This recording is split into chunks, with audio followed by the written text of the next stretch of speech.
goes without saying that you need accessories for your Mac Mini, as out of the box all you get is the PC itself and some Apple stickers. I've spent the last few years trying different accessories and put in hours of research to try and avoid wasting time and money on accessories that in the end I wouldn't even use. In this video I'm going to show you those items that I've carefully curated and couldn't use my Mac Mini without, and hopefully by the end of this I'll have saved you all of those hours in research and pain that I went through. And by the way, if I am missing anything or you find something that I could add to my accessory list, please let me know in the comments below, as I'm always willing to add to the collection.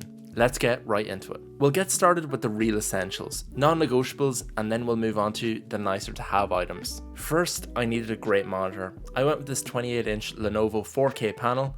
It has a 4 millisecond response time, which is a great bonus, along with great colors, and it's big enough that it is easy to edit on a timeline for YouTube videos, while also being able to multitask and not needing a second monitor. The size of the screen has allowed me to reduce my setup down from 3 monitors to 2, and then finally a single monitor setup, which I've been running for the last year, making it extremely clean. It features a nice design with thin bezels, top and sides. I found that this was one of the monitors that had a great bang for your buck in terms of specs and price. I bought it back in February 2021 for £250, which is around €290, or if you're from America, $313. After a few years of using this panel, I'd be tempted to switch to an ultrawide, simply because of all that extra space, and they just look cool. So expect to see that in a further upgrade down the line. A key mention here, and one that many people often leave out, is the monitor arm that I use to hold up the monitor. It is essential for finding the right height of the monitor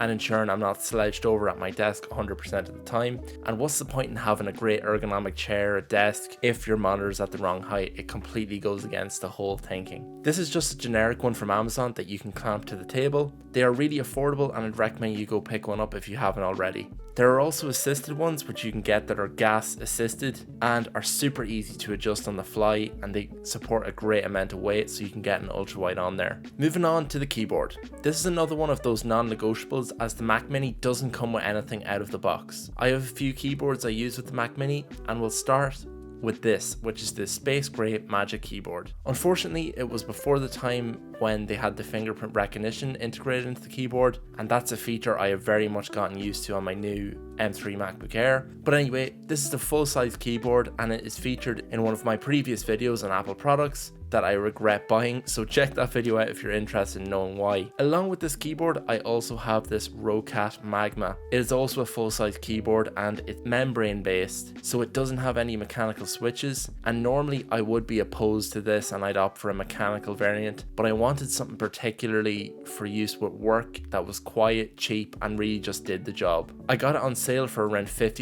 in 2022, and I believe Rocat have changed the design completely of this since I bought it. They've added some brushed aluminium and a volume knob. That was one of the key things I noticed, as the keyboard is quite plasticky. It does make up for the plasticiness by having some adjustable feet and a wrist rest, and oh, how could I forget the RGB backlight. In fact, the whole board lights up, not just the switch itself, so it gives off great light. That said, over the coming months I'm looking to move into the world of custom keyboards, and I'm going to enlist the help of Studio SC to try and source or even build the perfect keyboard for me, so stay tuned. Next up, we have the mouse. I have used this mouse for years now. It is the Logitech MX Master, and I've always seen YouTubers ranting and raving about it, just how good this mouse was, and I never really believed it until I got one myself. This mouse just does everything perfectly. It has a nice weight to it. If you have bigger hands like me, you'll have no issue with room and comfort, and it has a ton of inbuilt shortcuts that you can program to whatever you like.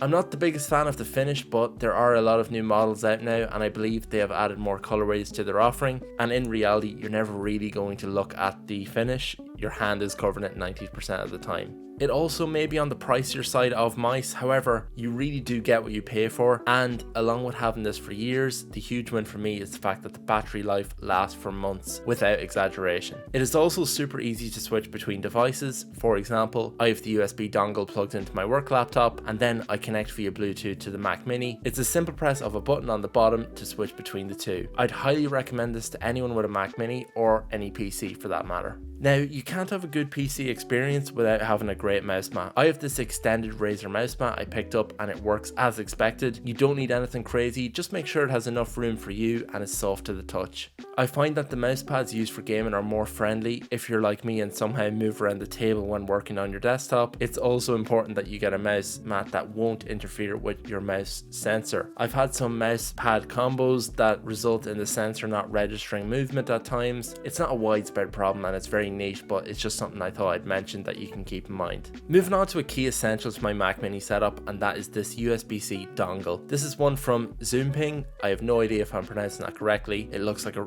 load of random letters to me, but it does feature 4 additional USB-A slots, an Ethernet port, 2 SD card slots, one for the smaller kind that I have in my drone, and a larger slot for cards like the one on my camera, which is super handy when I want to import or export images at an instant. It also has HDMI and VGA ports, which is handy when looking to connect to external monitors. One thing I will say here is that there are a lot of docks and dongles that have a better fitting form factor. I initially got this for my MacBook Pro and I have essentially stolen it for my Mac Mini. One thing you need to look out for with these dongles is their output capabilities, especially if you're looking to push 4K or higher. I was caught out here before with a previous dongle from the same company. It said that it was capable of displaying 4K, but that was only at 30 Hz and only on one screen, which made the experience extremely bad. Thankfully, this one supports greater than that, but it's just one to watch out for because the manufacturers try their best to hide the fact that the dongle isn't up to scratch. I also use this dongle to switch between whatever device is on my desk, so the same dongle goes into my work laptop and everything connects up straight away, as it has an Ethernet port as well featured on the back.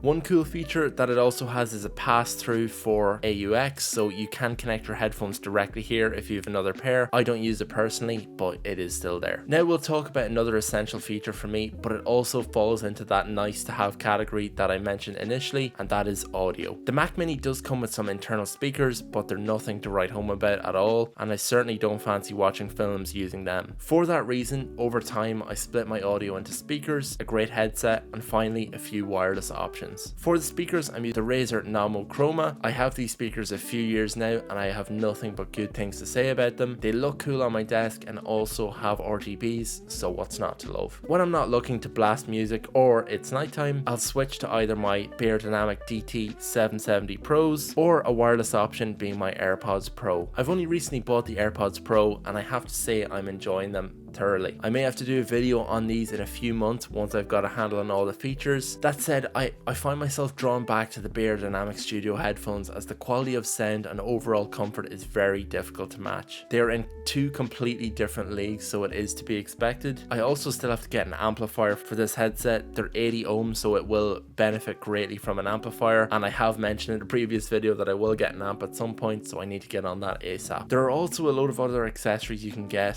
For example, you can get an SSD or hard drive that looks like the Mac Mini and it nearly makes it look like a Mac Studio. And with that said, if you're looking for some fantastic wallpapers shot by me, including a free pack that's up for a limited time only, check out my site below, store.brandonkennedy.net. And if you're considering buying an M2 Mac Mini, check out this video here. I'll see you in the next video. Bye bye.